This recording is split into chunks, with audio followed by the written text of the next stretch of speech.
In today's video, we'll be looking at one of the greatest Persian kings ever, Cyrus the Achaemenid. We'll be looking at who were his parents, who was his wife, and also who were his kids and how many kids he had. So if you are interested in all that, then make sure to watch this video till the end. But before we do so, welcome to the channel. Don't forget to subscribe and press the bell icon to never miss out on any of our videos. So let's get into it without wasting any time. Cyrus was born in 600 BCE in the city of Anshan, which is now known as the city of Pasargadae in Iran. His father's name was Cambyses I, and his mother's name was Mandane. Unfortunately, there isn't much known about his life during this period other than the fact that he was raised in the religion of Zoroastrianism. It's believed that he was raised alongside his brother named Cambyses II. Now his brother would later go on to become the king of the Achaemenid Empire after Cyrus. Now Cyrus got the throne when he was just a young man. He became the king at the age of 29 years old. Before getting the throne, he ruled over Anshan, which was one of the cities of Persia. But soon he would expand his empire to include most of Iran, and eventually he would take down Lydia, and even parts of Mesopotamia. He also took down the Medes and the Babylonians. So basically by the time he died, he had created an empire that stretched from Central Asia to the Middle East. He is considered to be one of the greatest Persian kings ever. Now this great Persian king had a really tough childhood. At a very young age, his father passed away and his brother was too young to rule. So as a result, the throne went to their uncle named Cyaxares. Now since their uncle took the throne, Cyrus and his brother were kind of kept as hostages, so they were not able to have a normal life. However, when Cyrus was around 18 or 19 years old, he rebelled against his own uncle and seized the throne, and this is when he took the title of Cyrus the Great. As we mentioned before, his first queen's name was Cassandane. She was the daughter of King Pixodarus of the Media. When Cyrus began his conquest, he married her and she would accompany him throughout his campaigns. After conquering Babylon, he married a woman named Amytis. Now some sources also mention another wife whose name was Parysatis, but it's believed that she was more of a concubine. It's said that Cyrus had 5 sons with his first wife, Cassandane. Their names were Cambyses, the future king of the Achaemenids, Berdia, who would be succeeded by his son, Darius II, Otanas, who was succeeded by his grandson, Artaxerxes II, and 2 other sons whose names were forgotten to time. He also had a son named Hystaspes with his second wife, Amytis, and then finally, he also had a son with a woman named Parysatis. Her name was Rhodagusa. He wasn't just a great warrior, but he was also a great ruler. He introduced several administrative reforms that helped to stabilize the empire and promote trade and cultural exchange. One of his most notable achievements was the Cyrus Cylinder, which is considered to be the world's first human rights charter. It's a clay cylinder inscribed with a declaration of religious tolerance and human rights.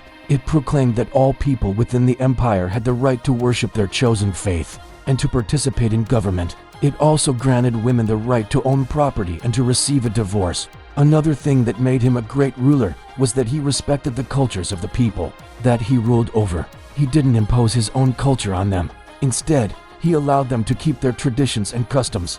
This helped to create a sense of loyalty among the subjects and made the empire more stable. He also built a number of great cities, including Pasargadae, which became the capital of the empire. It was a planned city with wide streets and public buildings. It also featured a famous palace complex, the Tomb of Cyrus, which was built over the king's final resting place. Unfortunately, he would meet his demise in battle. He was killed while fighting against the Massageai people in Central Asia.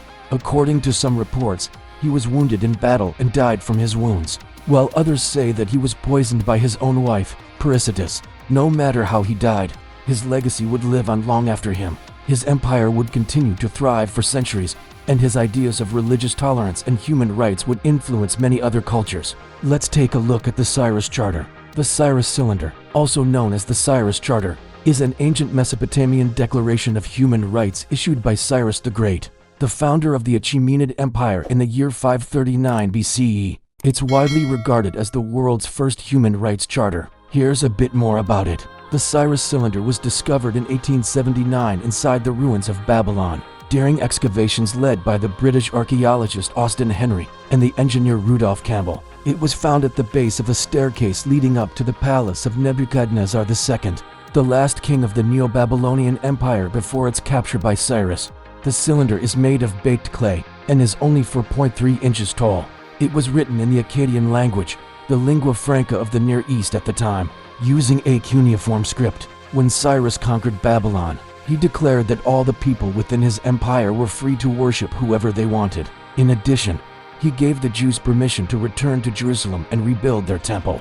He even helped to finance the project. This policy of religious tolerance was unprecedented in the ancient world. It's important to note that although it was discovered in Babylon, the contents of the Cyrus Charter are not related to the biblical story of Cyrus's release of the Jewish captives in Babylon, as described in the book of Isaiah and the Quran. Historical evidence suggests that the Jews were not among the people enslaved in Babylon.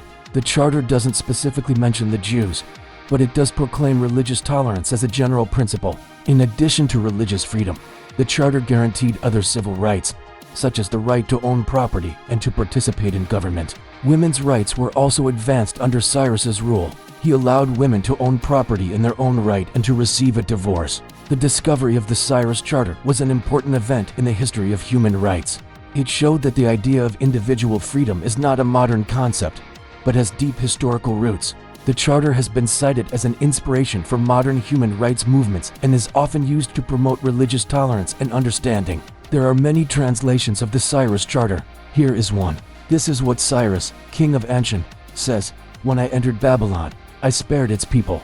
I did not harm its old people. I did not make the young and the women a slave. I did not plunder its goods. I did not burn its fields. I kept its altars intact. I restored its sanctuaries. I gathered all the exiles within its borders and returned to their cities.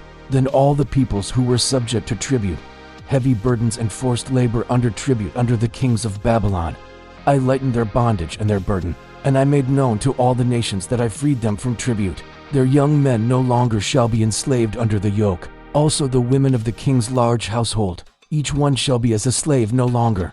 I forbade tribute to be exacted from them. Their substance shall be their own. I will give back their herds and flocks, their vineyards and olive groves, and all the property of every sort which was theirs." What do you think of Cyrus? Do you think he was a great ruler? Let us know in the comments section below. And as we come to the end of this video, don't forget to like and share it. Also, if you haven't subscribed yet, please do so to never miss any of our videos. Thanks for watching. See you next time.